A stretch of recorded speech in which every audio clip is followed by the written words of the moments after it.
Hello दोस्तों, welcome back to my channel. और आज का ये वीडियो एक बेहतरीन स्माइल के साथ शुरू करते हैं।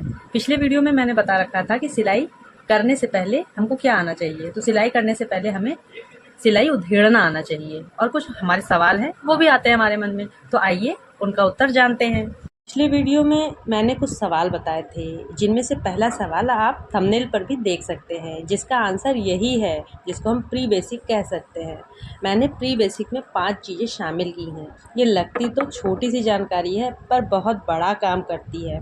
इसमें से पहला आता है सिलाई खोलना। कई बार सिलाई खोलने में हमसे कपड़े फट जाते हैं, हम एक ही तरीके से सभी कपड़ों पर खोलने लगते हैं। दूसरा है प्रेस करना। प्रेस करते समय भी बहुत सावधानी रखनी पड़ती है। एक ही टेम्परेचर पर सारे कपड़े नहीं प्रेस करने चाहिए, इसमें भी कई तरीके होते हैं। तीसरा है हाथ का काम। हाथ के काम में हुक, काज, आई, बटन लगाना, तुरपन और फॉल लगाना भी इसी में आता है। केवल हाथ का काम करके भी इनकम की जा सकती है और इन चीज़ों को छोटा नहीं समझना चाहिए। इसके अलावा मैंने 2 चीज़ें एडिशनल भी रखी हैं, जो कि बहुत कम लोग ये सारी चीज़ें बताते हैं। 2 चीज़ों में क्या क्या रखी है? एडिशनल 2 और चीज़ें प्री बेसिक में शामिल की है।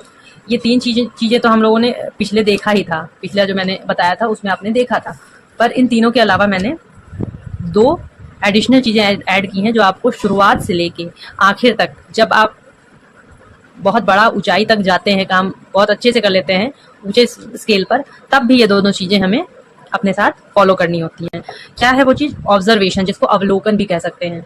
ऑब्जर्वेशन में क्या क्या आता है? ऑब्जर्वेशन में चीज़ों को देखना, परखना। जैसे ये कपड़ा देखने में क्या चमकीला है, ये कपड़ा क्या स्ट्रेचेबल है, ये कपड़ा ट्रांसपेरेंट तो नहीं है, ये होता है ऑब्जर्विंग में। ये आता है हमारा, जैसे ये कपड़ा है, ये ट्रांसपेरेंट है, ये ट्रांसपेरेंट है। ये देखने समझ में आ रहा है। अगर जिसको नहीं भी पता नेट है कि कौन सा फैब्रिक है, तब भी वो इतना तो देख सकता है हाँ कि ये झलकने वाला कपड़ा है। ये भी है ट्रांसपेरेंट के साथ साथ थोड़ा सा स्ट्रेची है, ट्रांसपेरेंट के साथ ही थोड़ा सा स्ट्रेची है कपड़ा। इसको थोड़ा थोड़ा स्ट्रेच होता है, जिधर से भी खींच रहे हैं ये थोड़ा थोड़ा स्ट्रेच हो रहा है।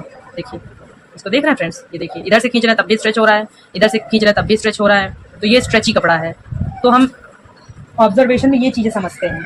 अब देखने से पता चलता है कि ये हल्का सा शाइनी कपड़ा है, देखने से समझ में आ रहा है। तो ये चीज़ हम इसमें ऑब्जर्वेशन है। अब ये मोटा है और उसके बाद इसको जब छुएंगे तो ये जैसे रोएदार जैसा है, इसको जो छूने से होता है सॉफ्टनेस और रोएदार। ये वेलवेट है, जिसको नाम नहीं भी पता है वो देख कर, छू कर पता कर सकता है। ये ऑब्जर्वेशन में आता है। और 5वें नंबर पे मैंने रखा है मार्केट रिसर्च। मार्केट रिसर्च में क्या होता है कि सिर्फ बाजार निकल के बाजार को देखना, क्या चीज़ होता है मार्केट में, कौन सी चीज़ नई है। सारी चीज़ें तो इंसान नहीं खरीद सकता, पर जितनी चीज़ें हम जाते हैं मार्केट, एक चीज़ खरीदते हैं तो 10 चीज़ें देखिए, और देखने के साथ साथ उसको ऑब्जर्व करिए, छूइए, महसूस करिए, हर चीज़ को अपने माइंड में बैठाइए कि हाँ मैंने ऐसा देखा था, वैसा देखा था। तो ये मार्केट रिसर्च आता है। घूमिए, टहलिए, यहीं से शुरुआत होती है। एक साथ किसी को कुछ भी नहीं याद होता है। ये इतना बड़ा स्कोप है, कुछ भी आप एक साथ नहीं कर सकते हैं, याद ही नहीं होगा।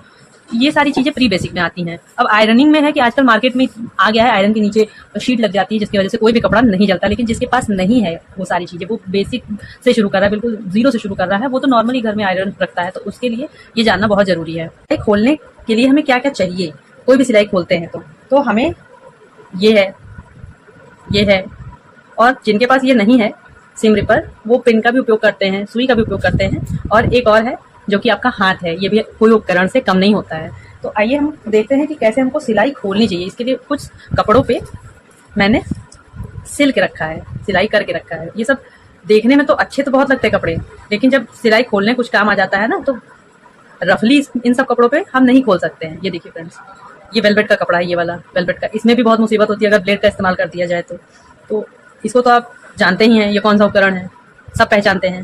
ब्लेड है, ये पेन है, और ये है सीम रिपर। जिन्होंने इसको कभी नहीं देखा है तो ये लिख भी सकते हैं, जो नए बिगनर्स हैं, जिनको याद नहीं होता जल्दी चीज़ें, वो लिख भी सकते हैं कि ये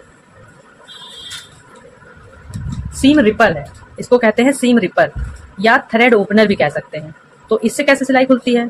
तो इससे खुलती है, दिखाती हूँ मैं। ये जैसे कॉटन का है, बस ये सिलाई के अंदर मैंने डाला और इसको कर दिया। ये बीच में इसके धार भी होती है, इसके बीच में धार होती है। अगर ये रफली अगर किसी कपड़े पे, जैसे इन कपड़ों पे आपने कभी कर दिया और ध्यान नहीं दिया, कभी कभी होता है ना कि हम इधर से नहीं सिलाई खोल रहे, जीन्स वगैरह पे हम ऐसे सिलाई खोलते हैं, इसमें दिख नहीं रहा है। तो अगर इसमें आप ध्यान नहीं देंगे और ऐसे करेंगे तो इसमें जो बीच में धार है ये कपड़ों को भी काट देती है। तो इसका बस ध्यान रखना होता है। पर ये सबसे बेस्ट टूल है। जिसके पास नहीं वो पिन वगैरह का इस्तेमाल कर सकता है, बाकी सबसे बेस्ट टूल है। तो सबसे पहले हम इन सबको अगर साइड रखते हैं, कुछ नहीं है, तो पहले हाथ का ही देखते हैं, हाथ से कैसे खोलना चाहिए सिलाई। ये हमने एक साइड का पहले धागा पकड़ा, देखिए मैं अभी इधर से किसी भी चीज़ों का इस्तेमाल नहीं करूँ, सिर्फ हाथ का उपयोग किया है।